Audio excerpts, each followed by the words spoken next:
Olá, gente boa, graça e a paz a todos. Eu sou Antônio da Costa, pastor da Primeira Igreja Congregacional aqui na cidade de Guarabira, na Paraíba.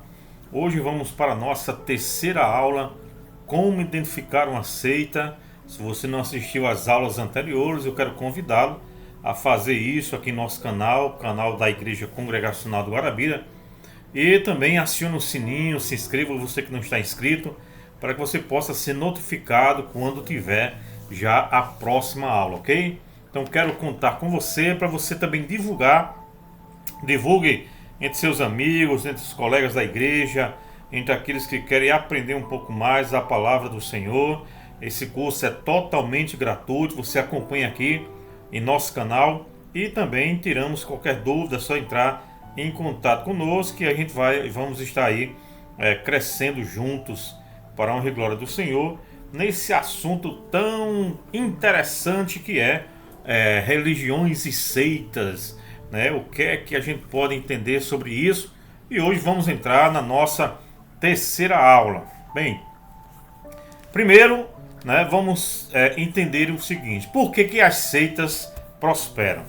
Existem milhares e milhares de seitas, religiões, né, de pensamentos, doutrinas, enfim, muitas evidentemente contrárias à palavra de Deus, e vamos estar, né, tentando entender essas questões e outras que estaremos tratando sobre esse assunto que é tão vasto. Seitas e religiões é um assunto que de fato precisa um pouco de atenção, e eu quero convidá-lo agora, né, a aprender conosco. Por que as seitas prosperam? Esta é uma pergunta que a gente precisa responder. Por que cresce tanto as igrejas sectárias? Por que existe tantas seitas no Brasil, por exemplo, até mesmo na sua cidade? Porque existem tantas igrejas, tantas seitas que as pessoas não sabem o que é, muitas vezes, o que é a verdade e o que é o erro. Bem, existem algumas razões por que as seitas prosperam. Eu quero dar aqui algumas delas. Primeiro, as seitas prosperam por amor às trevas. No Evangelho de João, capítulo 3, Evangelho de João, capítulo 3, eu vou ler para você. João, capítulo 3, versos 19 ao 21, diz assim: o julgamento é este, que a luz veio ao mundo, e os homens amaram mais as trevas do que a luz, porque as suas obras eram más. Pois todo aquele que pratica o mal aborrece a luz e não se chega para a luz, a fim de não serem arguidas as suas obras. Quem pratica a verdade aproxima-se da luz, a fim de que as suas obras sejam manifestas, porque feitas em Deus. Bem, porque as seitas prosperam? Porque o homem, né, o ser humano, ama mais as trevas do que a luz. Essa é uma verdade que desde que o mundo é mundo, essa verdade existe. Por exemplo, quando Cristo veio, os homens preferiram amar as trevas do que aceitar Cristo como Senhor e Salvador das suas vidas, e hoje não é diferente. Outra razão é pela imaturidade espiritual dos próprios crentes.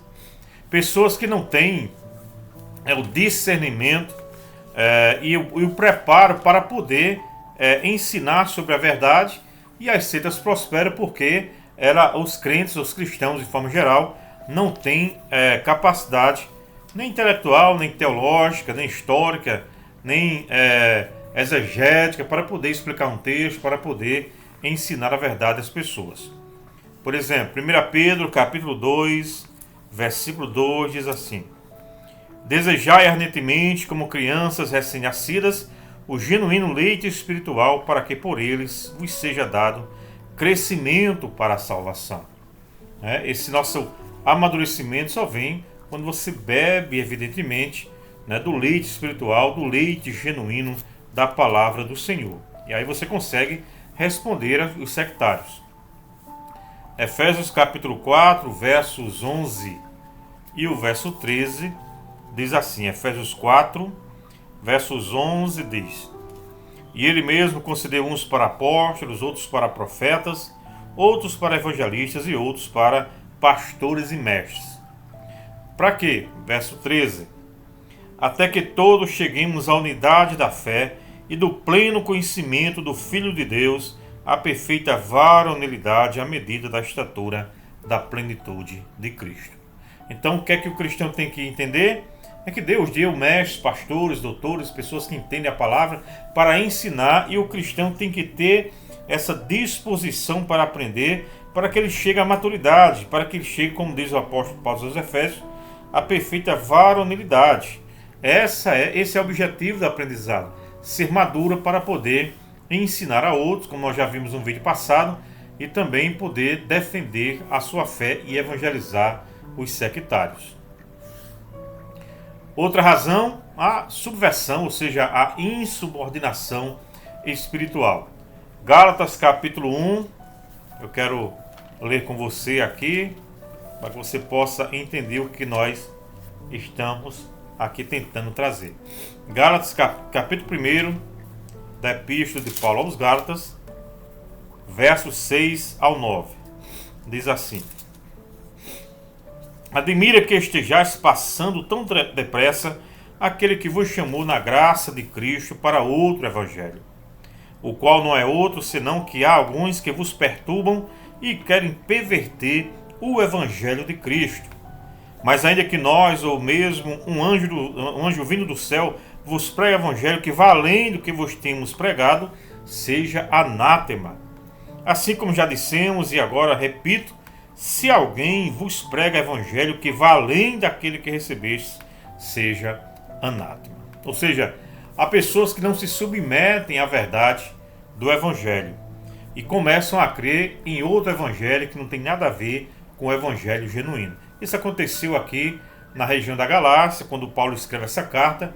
As pessoas estavam misturando a graça com a lei, pervertendo o evangelho puro do Senhor Jesus, como vai dizer lá em Efésios capítulo 2, que é totalmente pela graça, independentemente das obras da lei, né? Pela graça sois salvos mediante a fé, e isso não vem de vós, é dom de Deus, não vem de obras, para que ninguém se glorie. Então há uma insubordinação espiritual quando as pessoas subvertem o evangelho de Cristo. Você pode ler ainda Gálatas 4:17, 2 Coríntios 11, 13 ao 4, 13 ao 15 e também o verso 20 do capítulo 11, você vai perceber esta verdade.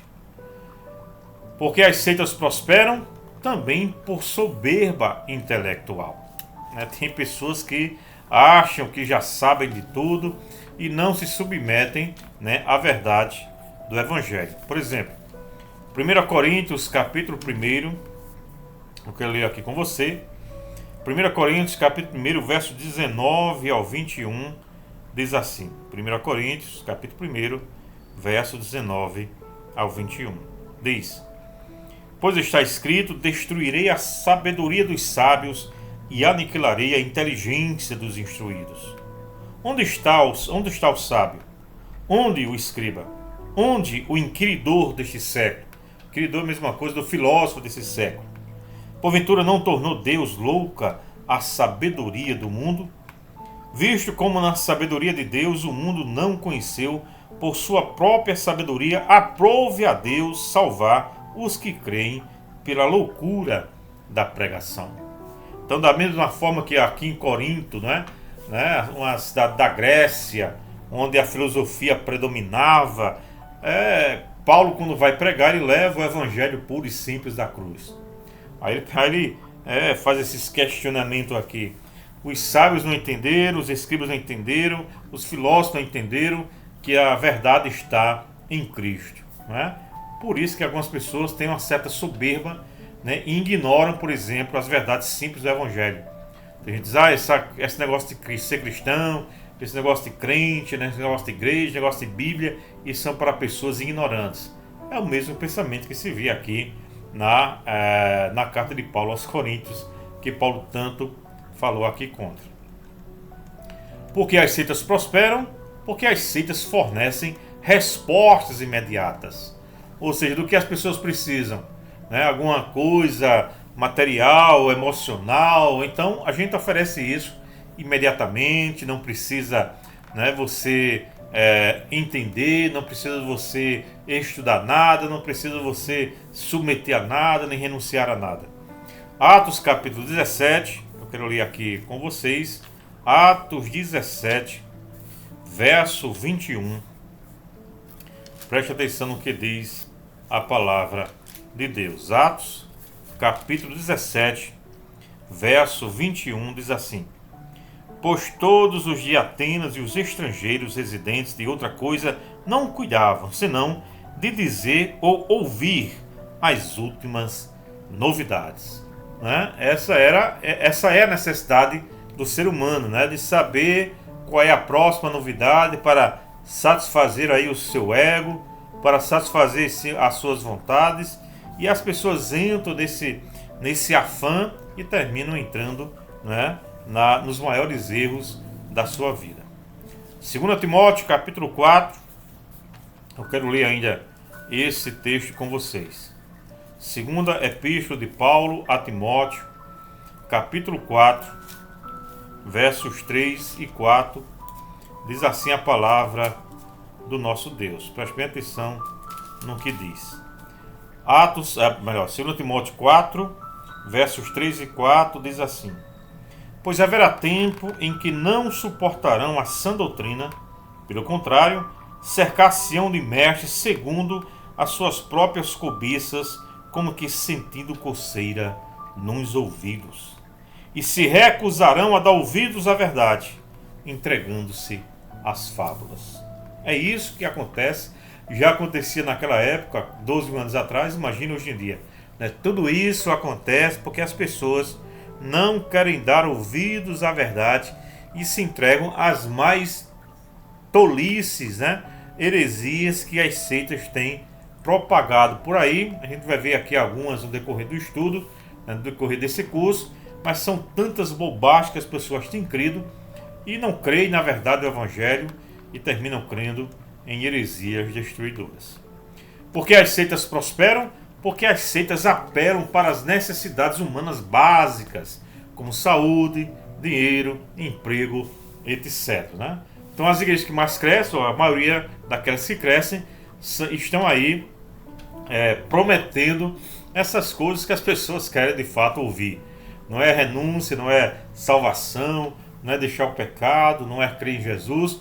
É simplesmente para ser curada ou porque estão com alguma necessidade financeira e vão atrás da igreja pensando que vai ser como um banco, que eles vão ganhar muito dinheiro. E infelizmente esse tem sido o evangelho pregado, evangelho entre aspas, pregado por muitas igrejas por aí. E muitos têm entrado nesse tipo, né, de engodo, de engano. Espero que você, caro ouvinte, né, internauta, telespectador, enfim, espero que você não seja um deles. Bem, vamos continuar entendendo um pouco mais sobre a questão das seitas e religiões. Quais as estratégias missionárias que algumas igrejas, né, e algumas seitas se utilizam? Primeiro, o anonimato. O que é isso? Algumas seitas não se identificam pelo nome com que elas são até popularmente conhecidas, né? E aí a gente pode ver algumas. Por exemplo, a Testemunha de Jeová é uma seita, vamos estudar sobre elas depois. Testemunha de Jeová, por exemplo, muitas vezes eles se apresentam como estudantes da Bíblia e as pessoas abrem as portas das suas casas para que esta seita possa adentrar com suas heresias. Os Mormons, por exemplo, que é a Igreja de Jesus Cristo dos Santos dos Últimos Dias, né? Muitas vezes não se apresentam, sou mormon, não, sou da Igreja de Jesus Cristo, né? Quero aqui trazer um estudo e tal. Tem uma seita também chamada A Família, né, que ela se apresenta como nós somos os meninos de Deus. Tudo isso são seitas, né, que pregam heresias destruidoras e usa essa estratégia missionária para poder entrar na casa daqueles que são despreparados. Outro tipo de estratégia, uso de literatura. Ela se dirige ao povo em sua própria língua, até mesmo com materiais gratuitos. Essa é uma das grandes coisas que eles fazem, né? Vamos dar material gratuito para as pessoas aprenderem sobre a nossa seita.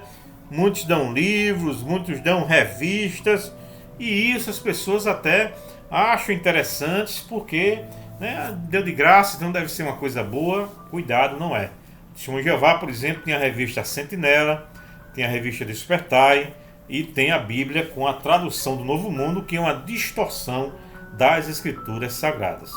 Os Adventistas do Sétimo Dia, por exemplo, eles oferecem um curso Está Escrito. E também, por exemplo, livros sobre saúde, e dentro desses materiais eles introduzem as suas heresias. Muito bem, continuando, preste atenção nessa nota. Às vezes, não colocam identificação em suas publicações. Por exemplo, Adventista do Sétimo Dia é publicado pela Casa Publicadora Brasileira. Então, quando você vê qualquer material que tem como editora a Casa Publicadora Brasileira, é um material adventista. Os Meninos de Deus, por exemplo, usa os Serviços Mundiais. A igreja local usa a editora Árvore da Vida. O Testemunho de Jeová usa a Sociedade Torre de Vigia e por aí vai. Terceiro, investimento em pessoas ao invés de coisas. Isso aí é algo, até mesmo vendo de forma positiva, porque as seitas investem muito nas pessoas, né? Investem em missionários, em pregadores, pessoas itinerantes que vão levar a sua falsa doutrina por aí. Recebe identidade institucional, às vezes superior a tudo, né? E a todos, é assim que eles se sentem. A responsabilidade de carregar também o nome do grupo, né? É como algo semelhante aos samurais, aquela honra, né? Eu sou, né? Eu estou carregando aqui o nome da Testemunho de Jeová. Então eles têm também esse orgulho, e isso eles fazem, evidentemente, de forma bastante forte, para que as pessoas tenham esse sentimento. E aí fazem o que fazem. Outra coisa também, citam bastante a Bíblia, logo, evidentemente, quase sempre fora do seu contexto. A Testemunho de Jeová, ela é clássica nisso, né? A Bíblia da Testemunho de Jeová é uma distorção completa das Escrituras Sagradas. Quando eu for falar, fazer um curso específico sobre elas, eu vou mostrar todos os erros que ela tem cometido, ou quase todos, né? Quinto lugar, assume uma identidade eclética. O que é isso? Por exemplo, a maçonaria, que é mais para uma religião do que uma seita. A maçonaria, por exemplo, ela diz sempre: nós não somos uma religião, nós somos um grupo, né, que beneficia a sociedade e coisas desse tipo. Só que tem muitas coisas que vão de encontro às Escrituras Sagradas. Outro ponto também, as seitas, uma estratégia missionária, é que as seitas visitam principalmente os novos convertidos, ou pessoas que não têm muita base, né, naquilo que elas dizem crer.